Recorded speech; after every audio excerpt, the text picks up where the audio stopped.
I have common variable immunodeficiency disorder, which essentially means that I don't have a fully functioning immune system. I was always kind of a sick kid. When I was first born, I kind of developed an ear infection that didn't leave until I was about 3. And so I would go to the ENT doctor like weekly, just continuously getting all of the antibiotics, and I had ear tubes, I had my adenoids out, I had my tonsils out, and I was still getting things like strep throat. I was getting a lot of colds, and I would get them longer than all of the other kids in my school would get them. Doctor after doctor, 13 trips to the emergency room, 5 or 6 hospitalizations, and different specialties, so rheumatology and gastroenterology, etc. and so forth. Nothing is making sense. So as I'm walking through the Dallas airport traveling on a business trip, these posters are everywhere. And they say, when I grow up, and I'm just intrigued and engaged with these kids. I want to be a fireman, I want to be a teacher, I want to be a this. And I literally sit down in the middle of that like gangplank that they have in an airport and read the profile of these patients. And you could have put Madison's picture right there. And I knew in that instant that we'd figured it out. I used to be like a really active kid, and over the course of the last 5 years has kind of slowed me down a little bit. I stopped playing soccer. I had to kind of recuse myself from the activities that I was in. Part of living with this, it's the new normal, right? I know it's normal, but I also know in my heart that it's not normal to live this hard or this challenged. So it took me 3 years to get enough guts to actually submit the paperwork. But I then had to acknowledge that she does live with a life-threatening disease every day. Do you know why you have that t-shirt? You're getting a wish. I'm getting a wish? You're getting a wish. You are getting a wish. I'm gonna cry. You're getting a wish. My wish was to go to Iceland, and I kind of stumbled upon that because I knew immediately I wanted to do a travel wish. Actually, that's a lie. One of my wishes was maybe to go to SNL, and then I was like, no, Maddie, think bigger. So I was like, okay, I think it's gonna be a travel. There is that initial recognition and validation of the severity of your condition that's definitely, I don't think people talk about when talking about being granted their wish, because that's something that it kind of sets in stone, yes, you're as sick as you think you are. But of course, then you start planning it, and then you're like, oh my God, I can go wherever I want to go. I can meet people, it's amazing.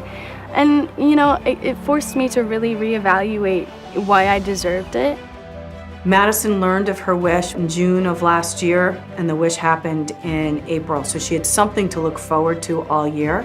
On average, Madison's high school attendance is about 45%. This year, it was nearly 60%. GPA went up, attendance went up. I look at it, she feels worthy. Worthiness raises everything.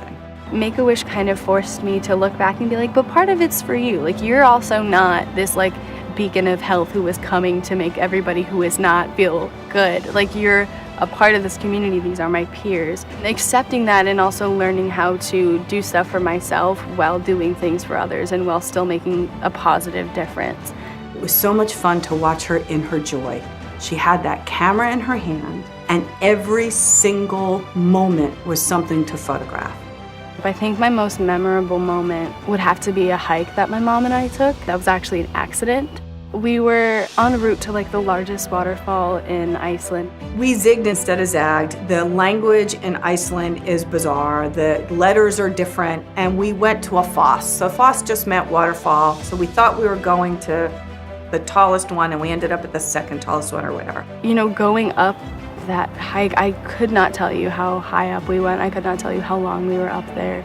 But it was some of the most beautiful things I have ever seen in my life. And the fact that we got to sit on top and we were just reflecting about the trip and what it had meant to us, and to have this time alone with my mom that was, entirely taken care of, and it was both of us just really relaxing and being at peace and being introspective about the experiences we were having.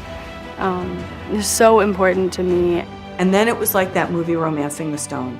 It was like a mudslide, and we both went down holding roots of the tree, slipping down. And I've never heard her laugh as hard, and I laughed until I cried, because it was just we had this silent, serene moment. Just screaming and laughing and giggling because we were covered in mud.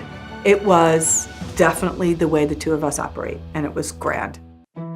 Through Make-A-Wish, I have kind of learned so much about what I need to do for myself.